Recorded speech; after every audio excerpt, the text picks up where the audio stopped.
آپ دیکھ رہے ہیں IAK نیوز۔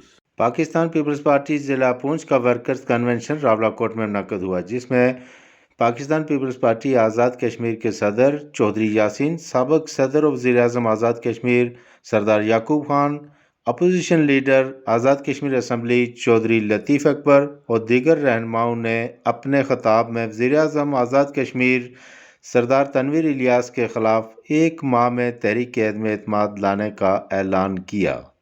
ان کا کہنا تھا، موجودہ وزیر اعظم کی غیر سنجیدگی سے تحریک آزادی کشمیر کو ناقابل تلافی نقصان پہنچا ہے۔ ایسے وزیر اعظم سے ریاست کے عوام کی جان چھڑانا انتہائی ضروری ہے۔ دیکھتے ہیں خورشید بیگ کی یہ رپورٹ۔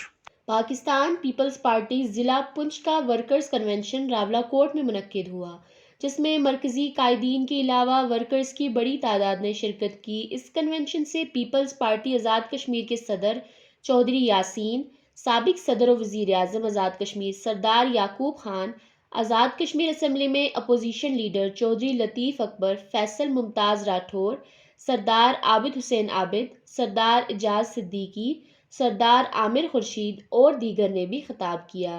اس موقع پر مرکزی قائدین نے آزاد کشمیر میں ایک ماہ میں عدم اعتماد کے ذریعے تبدیلی لانے اور پیپلز پارٹی، مسلم لیگ نون اور JKPP کی مشترکہ حکومت قائم کرنے کا اعلان کیا۔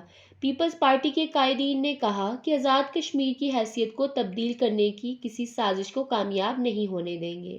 کارکنان بلدیاتی انتخابات کی تیاری کریں۔ پیپلز پارٹی پورے آزاد کشمیر میں بلدیاتی انتخابات میں کلین سویپ کرے گی۔ الیکشن کمیشن حلقہ بندیوں پر ہمارے تحفظات کو دور کر کے صرف شفاف انتخابات کو یقینی بنائے اور حلقہ بندیوں کو ایسی مردم شماری سے مشروط نہ کیا جائے جس کی قانونی کوئی حیثیت نہیں۔ تازہ ترین خبروں کے لیے دیکھتے رہیے IAK نیوز۔